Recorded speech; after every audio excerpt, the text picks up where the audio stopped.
Hello friends, I am Kamlesh Kumar, Assistant Professor in Biani Group of Colleges. Today I give my lecture behalf of Group KPO.com. तो आज हम पढ़ेंगे basic structure of C programme.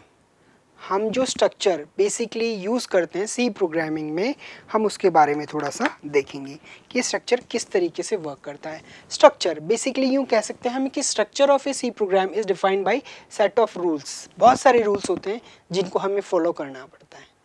जिस तरीके से हम उनको फॉलो करते हैं तब जाके हमारा एक प्रॉपर प्रोग्राम डेवलप होता है।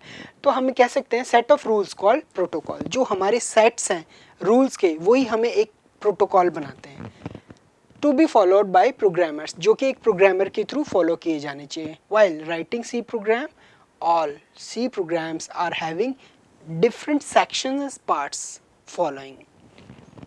हम जब सी प्रोग्राम बनाते हैं तो उसके बहुत सारे पार्ट हैं, बहुत जिनकी हमें रिक्वायरमेंट होती है कि हम अपने स्ट्रक्चर को, हम अपने जो हम प्रोग्राम डेवलप कर रहे हैं उस स्ट्रक्चर को किस तरीके से प्रॉपर मेंटेन करें। तो सबसे पहले हमारे पास आता है documentation section, link section, definition section, global declaration, function prototype, main function, user defined function.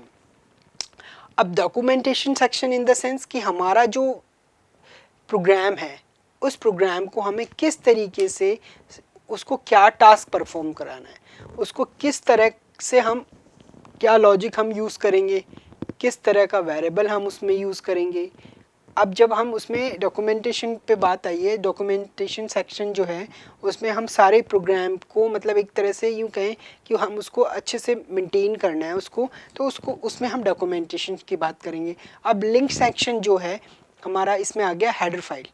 अब हेडर फाइल्स जो होती हैं वो जो हमारा प्लेटफॉर्म, जो टर्बो सी का जो प्लेटफॉर्म है वो हमारे पास गिवन है। तो इस प्लेटफॉर्म के थ्रू हम, हमारे जो प्रोग्राम है वो लिंक होता है।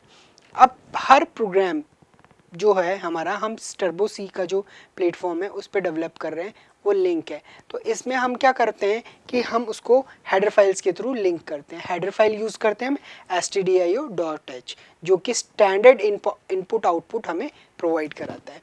उसी तरीके से डेफिनेशन की बात आती है। तो डेफिनेशन इन द सेंस कि हम जो भी प्रोग्राम प्रिपेयर कर रहे हैं उस प्रोग्राम में हम क्या करना चाहते हैं, मेन टास्क क्या है हमारा, मेन लॉजिक क्या है, वो डिफाइन करेंगे। अब बात आती है ग्लोबल डिक्लेरेशन। हम यहाँ पर जो वेरिएबल्स को डिक्लेयर कर रहे हैं उसको हम लोकली या ग्लोबली दोनों तरीके से डिक्लेयर कर सकते हैं। उन प्रोग्राम्स को हम यूज़ करते हैं कि हम, हमारा जो वेरिएबल है वो हमारे कैसे यूज़ आ रहा है।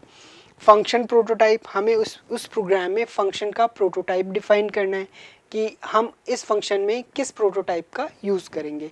आफ्टर मेन फंक्शन, हम जो मेन फंक्शन यूज़ कर रहे हैं कि वो कहाँ किस तरीके से यूज़ आने चाहिए।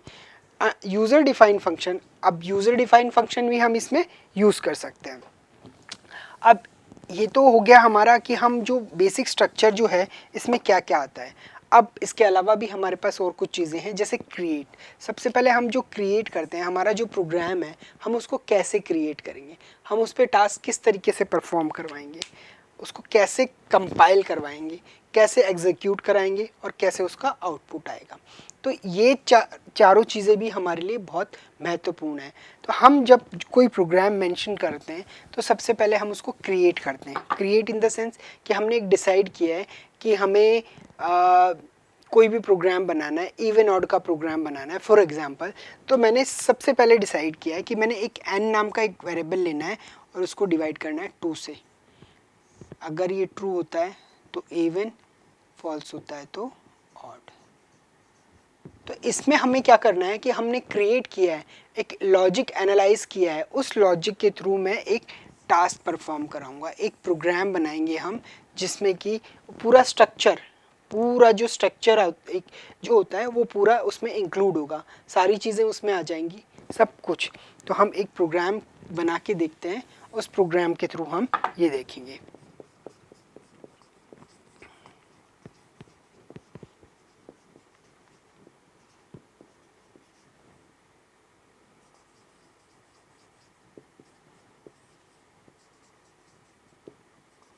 एक वेरिएबल डिक्लेयर किया है मैंने, हेडर फाइल्स लिख दी है, मेन फंक्शन लिख दिया है। एक वेरिएबल n नाम का एक वेरिएबल डिक्लेयर किया। जस्ट अभी मैं एक n को यूज़ कर रहा हूँ। यहाँ पर हम इफ एल्स का भी यूज़ कर सकते हैं। बेसिक हमें एक स्ट्रक्चर जो है वो यूज़ करना है कि हमारा जो सी प्रोग्रामिंग में हम बेसिक स्ट्रक्चर जो यूज़ कर रहे हैं वो है। तो ये जो है ये हम हर प्रोग्राम में यूज़ करते हैं। 3 लाइन्स, हमारी हेडर फाइल है, हमारा मेन फंक्शन है, ओपनिंग ब्रेसेस है। अब उसके बाद हमारा क्या होता है कि हम आगे चलते हैं कि वैल्यूज़ को एंटर करवाते हैं प्रिंटफ के थ्रू।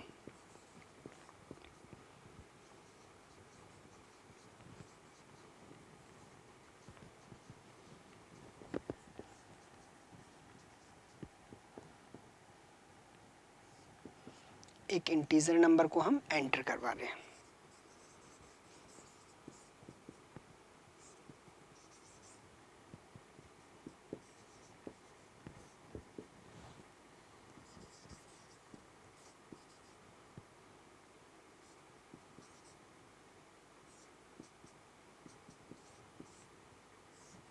ये मैंने लिखा है।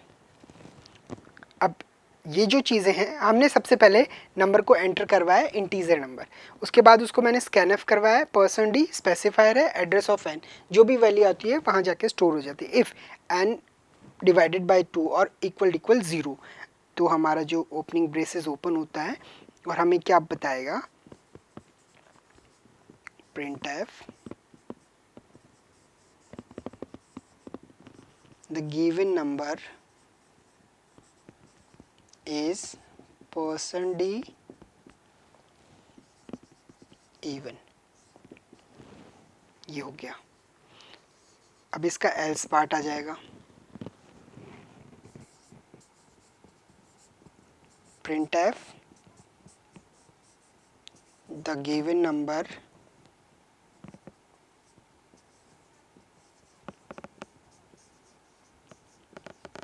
is %d odd। ये ब्रेसेस यहाँ क्लोज हो गया। उसके बाद हम यहाँ पे गेट ch लगा के इसको क्लोज कर देते हैं और ये हमारा मेन क्लोज हो गया।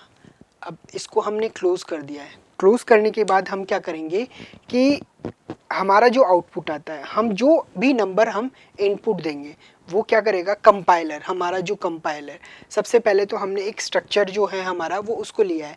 स्ट्रक्चर क्या करता है कि सारा सब चीज़ें उसमें स्ट्रक्चर में सारी चीज़ें इंक्लूड हैं।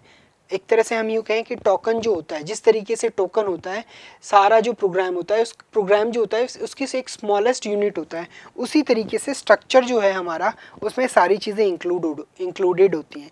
हमने वेरिएबल डिक्लेयर किया है, उस नंबर को एंटर करवाया है, स्कैनफ करवाया है, इफ़ कंडीशन के साथ हमने उस पर वर्क किया है। वर्कआउट करने के बाद सबसे पहले हम उसको डिवाइड करते हैं। अगर वो डिवाइड होता है तो हमारा जो ये पार्ट है, इवन वाला पार्ट, ये रन हो जाएगा और हमारा जो आउटपुट है इवन आ जाएगा। अगर हमारा इवन पार्ट नहीं होता, अगर बाई चांस मैंने 2 डाला है तो वो क्या करेगा, इवन प्रिंट करेगा। अगर मैंने 3 डाला है, मतलब वैल्यूज़, ये आप वैल्यू के ऊपर डिपेंड करता है कि आप कितनी वैल्यू डाल रहे हो, उस हिसाब से ये आपको आउटपुट रिप्रेजेंट करेगा। तो हम सिर्फ ये वैल्यू के ऊपर, यहाँ मैंने सिर्फ स्ट्रक्चर समझाने के लिए प्रोग्राम बनाया है।